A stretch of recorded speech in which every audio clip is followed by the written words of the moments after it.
Les amis, bienvenue, j'espère que tout roule pour vous, très content de vous retrouver pour lancer le week-end, j'espère que vous passez un excellent début de week-end, très content de vous retrouver pour parler, alors de cette nouvelle ère, je sais pas, mais ce nouveau Paris Saint-Germain, ce Paris Saint-Germain 2024-2025, m'intéresse beaucoup.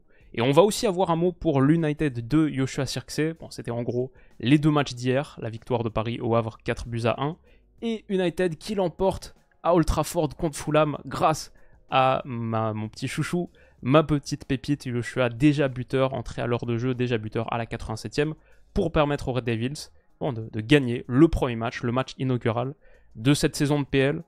Parce que peut-être nouvelle ère, on verra, mais nouvelle saison, ça c'est incontestable. Et quelle très belle journée en perspective, quel magnifique week-end on vit. C'est samedi matin, c'est pas si courant que je tourne, mais ce week-end le mérite. Et peut-être aussi le fait que ma copine soit en week-end joue. Mais on va vivre un très beau week-end ensemble. Je pense demain matin, on peut se faire une vidéo aussi de ce type pour parler de tous les matchs qui arrivent. On a le Barça ce soir, Brest-OM, ça va être génial. Ipswich-Liverpool là dans quelques minutes. On va regarder beaucoup de matchs, je crois aujourd'hui. C'est une belle journée qui arrive. Mais donc, commençons par la victoire du Paris Saint-Germain. Donc ça, c'était le 11. Donnarumma, Hakimi, Beraldo à droite. William Pacho, Yoram Zagué, aligné en tant que défenseur gauche. Zaïre Emery, Vitinha, Asensio, Kang In-lee, Ramos, Ibrahim Baye. Des choses qui détonnent tout de suite. La jeunesse de ce 11, le plus jeune de l'histoire du Paris Saint-Germain. 22 ans et 192 jours en moyenne. C'est une stat qui a pas mal fait le tour des réseaux, parce qu'effectivement, ce 11-là, avec un Zagué qui a 18 ans, avec même Warren, il a que 18 ans, Beraldo c'est que 20, et peut-être surtout Ibrahim Baye qui a bien fait baisser ce total. 16 ans et quelques jours, il est devenu le plus jeune titulaire de l'histoire du club. Ça c'était notable, ça me choque pas tant que ça on va dire, même si ouais c'est nouvelle ère, nouvelle tendance, nouvelle direction de Paris depuis un moment. Ça me choque pas tant que ça, parce que déjà la saison dernière, par exemple, on avait eu le plus jeune 11 de l'histoire du PSG en Ligue des Champions, contre la Real Sociedad. C'était à peu près 24 ans de moyenne, 24 ans tout pile, 23 ans, 361 jours. Donc voilà, on est un petit peu dans la même direction. Qu'est-ce que ça a donné niveau jeu? Pas le match parfait de ce Paris 2024, ouais, je sais pas pourquoi j'ai mis ça, mais Paris 2024-2025 on va dire. Pas le match idéal, mais quand même des choses intéressantes. J'ai trouvé sur cette... ok, donc comme on a dit, Beraldo à droite, et il y a toujours un petit peu l'idée de Luis Enrique de faire du 3-2-5 en phase de possession. Asensio là, un peu décroché. Mais ouais, tout de suite le jeu en triangle. Pour se sortir de la pression adverse, tout de suite du jeu en triangle, et tout de suite, ok, Zaïre Emery qui s'appuie sur Vitinha, et Vitinha là qui a été incroyable. Prince de l'entrejeu, joueur clé du Paris Saint-Germain, peut-être le meilleur joueur parisien de la dernière année, des 6 derniers mois, ça c'est sûr. Et ouais, en tout cas sur cette action, bon mouvement, juste pour souligner le bon mouvement à la base. Il y a de l'appui sur Achraf Hakimi, encore du jeu en triangle. Asensio lancé, s'appuie sur Hakimi en remise pour Gonzalo Ramos, et ensuite aller chercher l'autre côté. Ces petits mouvements obliques comme ça, le Paris Saint-Germain a réussi à bien le faire, je trouve, en phase de jeu de position dernier tiers, mais aussi sur des attaques rapides comme ça, en sortant de la pression havraise. Et derrière, ça va aller chercher l'autre côté. Cette action, si je la mets, c'est pas pour rien. C'est parce que c'est celle du premier but de la saison en Ligue 1 qui intervient déjà au bout de 2 minutes et 5 secondes. Kang In-lee ouvre son pied. Je trouve magnifique action. En vrai, le but du 1-0, il est sublime. Et ouais, Paris démarre fort.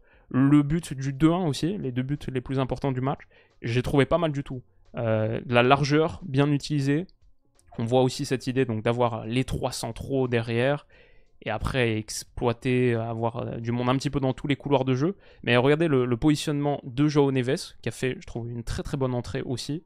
Légèrement décalé, même pas mal décalé par rapport à Vitinha. Cette plateforme qui se déforme, et l'utilisation du côté, il est cherché, il est trouvé par Vitinha. Il y a de la largeur à aller chercher ici, un petit peu de renversement, parce que l'action est venue de Dembélé. Et après, son enchaînement est superbe. Je trouve qu'il a la bonne pose au moment du centre. La dépose sur la tête d'Ousmane, qui marque un but de la tête. Pas si courant que ça pour lui non plus, même si en finale de Coupe de France, il en avait marqué un. Mais ouais, ça c'est les deux actions clés, je vais dire, du match parisien. Et on a parlé de cette utilisation de la largeur, où on a revu des principes clairs de Luis Enrique. Ce qu'on a revu aussi, c'est juste un Vitinha qui est patron absolu. Cette passe... magnifique pour Asensio, qui aurait pu aller planter le deuxième juste avant la mi-temps, mais somptueux.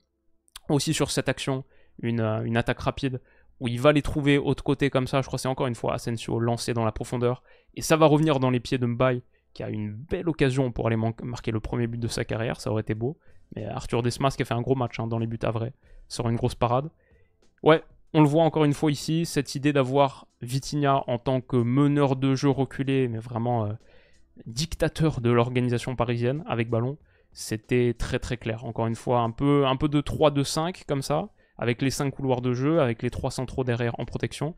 Mais Vitinha qui vraiment fait ce qu'il veut, s'infiltre. J'aime bien le déplacement ici pour ouvrir l'intervalle. Je crois que c'est João Neves qui est entré en cours de jeu, qui se déplace un petit peu ici et ça commence à ouvrir cet espace. Vitinha le voit.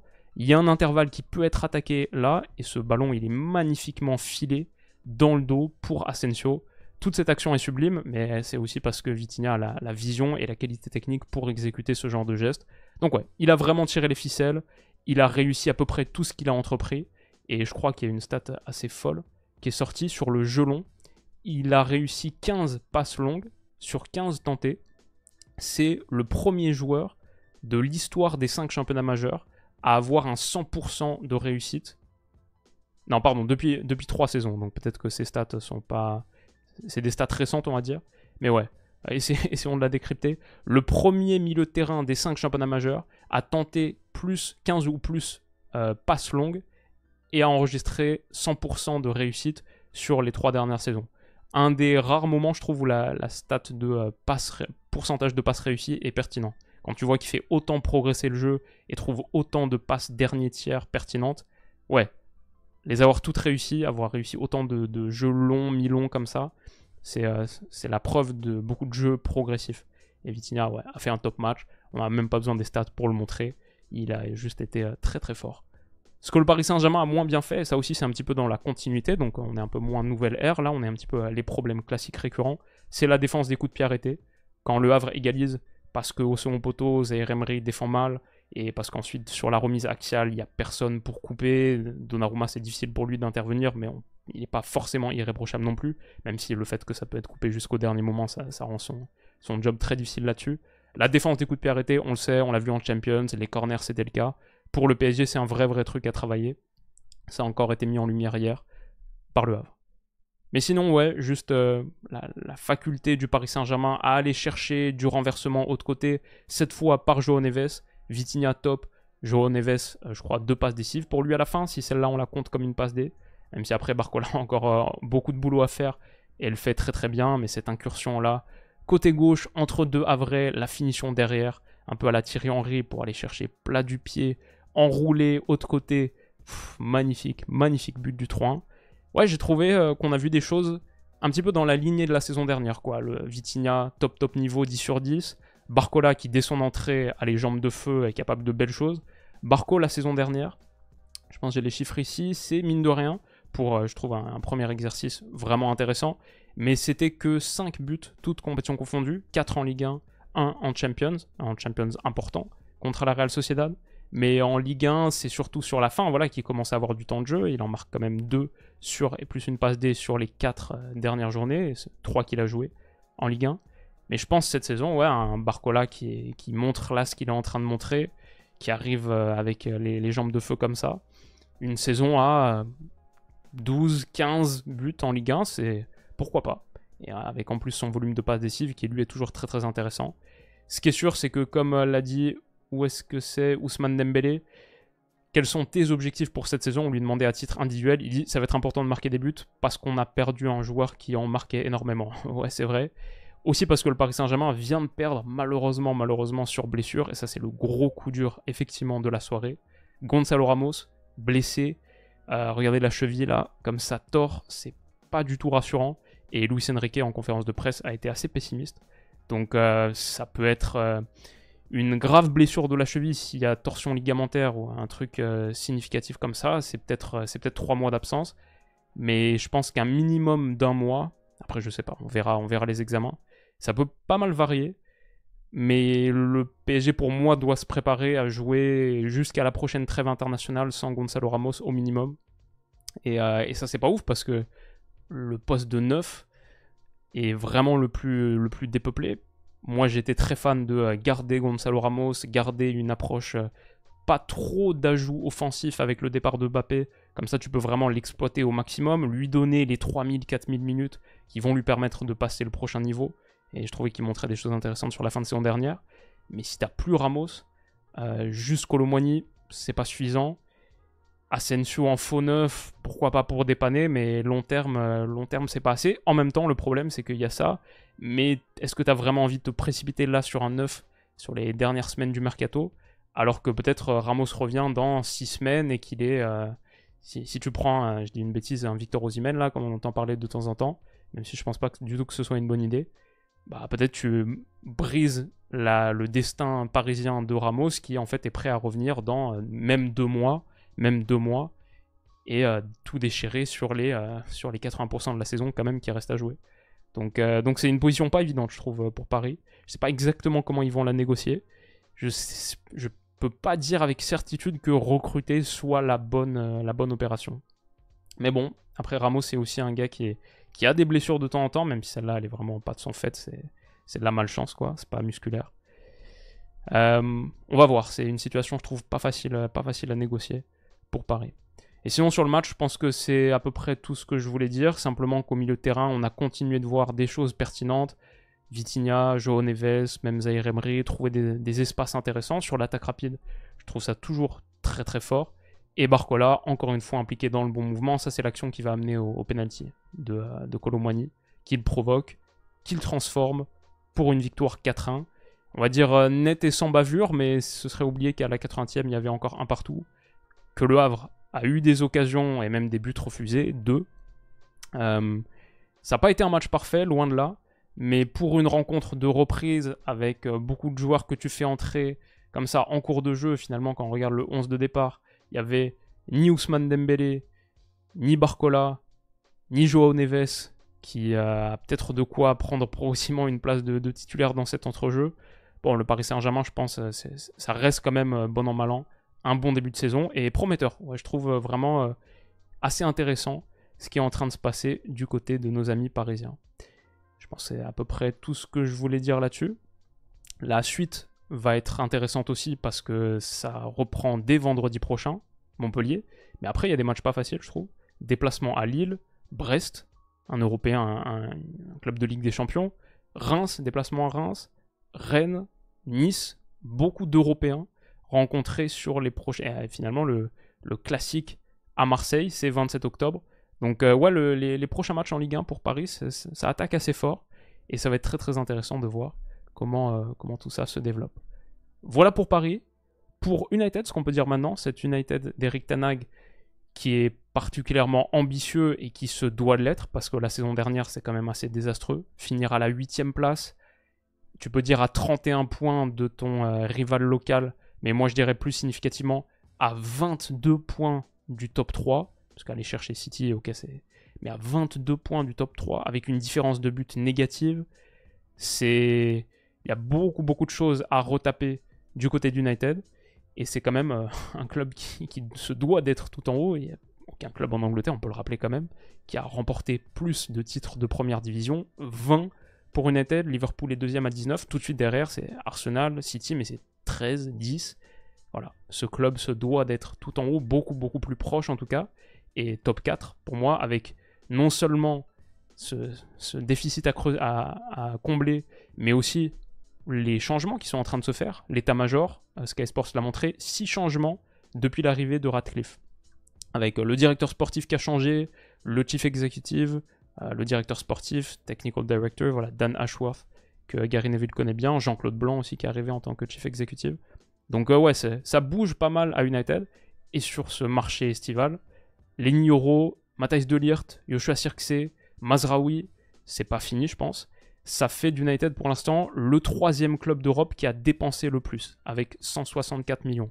Dans un top 10 qui est évidemment bien trusté par la Première Ligue, on a Chelsea première place, Aston Villa 2e, Tottenham 4e, West Ham 5e, les 5 clubs les plus dépensiers sont anglais.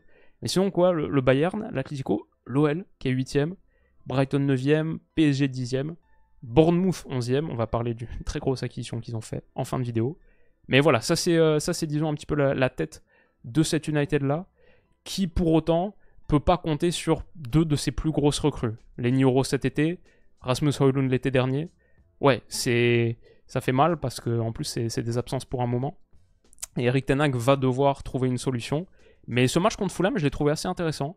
Il y a eu des choses comme le retour de blessure de Lisandro Martinez qui n'a pas été parfait, hein, qui a été pas mal bousculé au début par notre ami Adama Traoré. Mais là, son intervention défensive top niveau.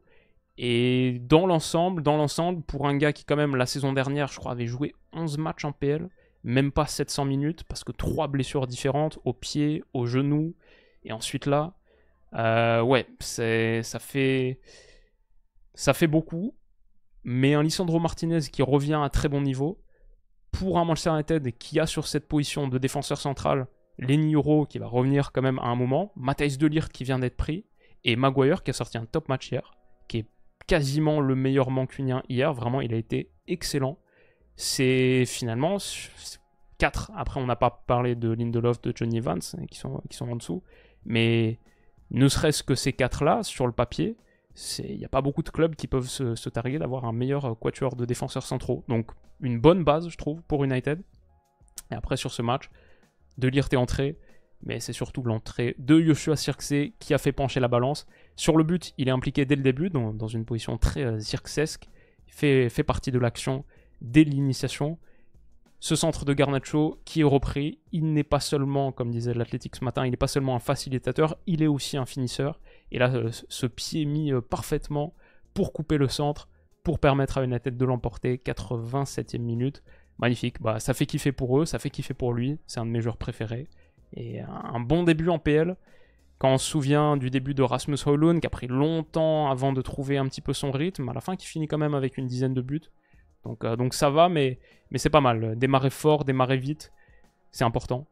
Et ça fait kiffer pour lui. Donc ouais, dans l'ensemble, cette United, moi je trouve, il y a encore des choses à faire sur cet effectif. Mais par exemple, Casemiro a fait un très très bon match, aussi je pense dans le top 3. Mazraoui pas mal pour ses débuts. Kobbie Mainoo pour Who Scored et l'homme du match ici. Ouais, il a eu une grosse activité, 4 dribbles, bon, ça c'est Kobbie Mainoo, on sait, mais 4 dribbles réussis, 3 tacles remportés aussi, 5 interceptions.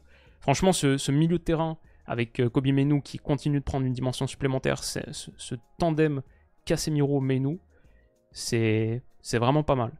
Et après, il faut voir peut-être sur cette ligne, c'est peut-être là qu'il y a le plus de doutes, mais Amad Diallo, moi je pense que c'est pertinent. Mason Mount, à voir. Sur la pression, ça peut être pas mal, mais bon, aussi on avait un Bruno Fernandes là, le moment où Zirkzee devient le titulaire, on n'est peut-être pas très éloigné de ce moment. Bon, j'imagine Bruno Fernandes redevient le 10, et là tu commences à avoir une belle équipe, si Rashford retrouve vraiment ses pattes. La charnière centrale, comme on en a parlé, Onana sur le papier, moi je trouve cette United, ça peut vraiment ressembler à quelque chose. Et comme la direction est différente, comme la trajectoire, parce que cet état-major a changé, est différente, il y a peut-être de quoi être optimiste. Pas seulement parce que Joshua Zirkzee est pour l'instant, oui, le meilleur buteur de Première Ligue. On va reparler d'United parce qu'il joue aussi des matchs très très intéressants bientôt. Déplacement à Brighton et surtout réception de Liverpool. Dans le derby d'Angleterre, c'est 1er septembre, ça arrive très très vite, c'est la 3e journée de Première Ligue. Donc ouais, on va reparler des Red Devils bientôt. Mais voilà ce que j'avais à en dire pour l'instant. Et peut-être on peut finir donc avec un petit peu de bonus. Récaper les gros mouvements du mercato depuis qu'on s'est parlé la dernière fois. Il y a eu 2-3 trucs. Déjà Bournemouth qui est parti sur Evan Nilsson pour 47 millions d'euros, 37 plus 10. Ah, bien sûr, joueur de Porto qui a pas mal brillé en Champions saison dernière, saison d'avant aussi. Peut-être surtout saison d'avant. Mais ouais, 60 buts, 21 passes pour lui en à peu près 154 matchs avec Porto. Il file donc du côté de Bournemouth, un symbole assez fort de la domination financière extraordinaire de la Première Ligue. Tu achètes un des meilleurs joueurs du championnat portugais, et c'est Bournemouth qui le fait pour quasiment 50 millions. On a Hugo Chukwu qui a été prêté à Southampton, Chelsea qui commence peut-être, après avoir fait une crise de boulimie, qui commence peut-être l'opération de dégraissage. En tout cas, développer les jeunes pousses avec des prêts, oui, sans doute c'est pertinent. Qu'est-ce qu'on a? Wilson Odobert, gars qui m'avait bien tapé dans l'œil à 3 à l'époque, qui après une saison à Burnley file à Tottenham pour 37 millions. Intéressant, il est là. Et il avait déjà planté un but pour le premier match de Championship, Burnley bien sûr qui est descendu, après une petite saison en PL. Donc lui il file du côté de Tottenham. Tottenham qui continue de renforcer son secteur offensif, où il y a vraiment besoin de faire quelque chose, oui, sans doute. Mais ouais, pas mal. Ils ont pris Solanke, ils ont maintenant Odobert. Ça continue. Qui est-ce qu'ils ont fait d'autre? Bien sûr, Archie Gray. C'est encore une fois un peu cher, hein. C'est ce qu'on disait pour Gray, pour Solanke. Odobert, là, entre 30 et 37 en fonction des bonus. C'est des grosses sommes. Mais ouais, peut-être que la question des homegrown players joue là-dedans. Avoir des Anglais pour rentrer dans les quotas. Aussi, je sais pas ce qu'un Odobert vaut par rapport à ça, mais un jeune peut-être que tu peux plus facilement enregistrer dans ton effectif. On avait dit que Brennan Johnson c'était un petit peu cher aussi. Mais Tottenham a bien rajeuni son secteur offensif. Un Manor Solomon aussi, on peut voir ce que ça donne. Un petit peu plus que la saison passée. James Maddison qui va revenir, ça va être top. Donc ouais, curieux de voir le début de saison de Tottenham aussi, notamment avec Wilson Odobert. Et j'ai vu aussi que Brian Gruda, qui a fait une saison très intéressante en Bundesliga la saison dernière à Mayence, a été pris par Brighton pour une 30aine de millions, je crois 30 tout pile, ouais c'est ça. Et quand Brighton se penche sur un petit gars comme ça, dont t'as pas entendu parler pour l'instant, ça donne toujours envie d'être suivi. Sur les autres mouvements mercato, Gabriel Moscardo va être prêté. Ok, on se demandait justement ce qui allait advenir un petit peu de ce gars, ok, pour Paris, au milieu, maintenant avec la prise de João Neves, les perspectives se bouchent un peu, donc il va être prêté, ça va être intéressant, et on va pouvoir le suivre en Ligue 1. Donc ça c'est cool, parce que je suis curieux de voir ce que Moscardo ça vaut. On a Michael Faye, dont on parlait l'autre jour dans la vidéo sur le Barça, apparemment proche de Rennes, si Rennes réussit à trouver un accord avec le joueur. Avec le Barça, apparemment, l'accord est proche. Si ça se fait avec le joueur, ok, Rennes qui, je trouve, fait des coups vachement variés. Ça part un petit peu dans tous les sens. Beaucoup de joueurs scandinaves, un petit peu ce qu'on discutait. Aussi un gars comme Hans Hatteboer qui a été pris. Maintenant, Michael Faye, très international. Mais ça aussi, ça me rend vraiment curieux. Et après, sur les mauvaises nouvelles, depuis qu'on s'est parlé la dernière fois, Oscar Bob s'est cassé la jambe. Terrible. À la fois pour lui, pour nous, on avait tellement envie de le voir plus. Ça pouvait vraiment être une breakout season pour lui, je pense. Après aussi pour City, t'as perdu Julian Alvarez, maintenant Oscar Bob. Il va sans doute falloir faire une prise sur le secteur offensif.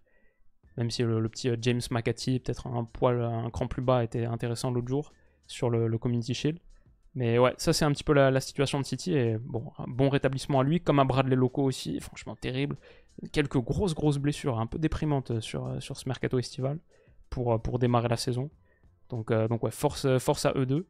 Et un dernier truc, j'ai vu aussi que Thiago Alcantara a quitté le Barça. On en parlait dans la vidéo sur le Barça, coach adjoint de Flick. Mais apparemment c'était normal.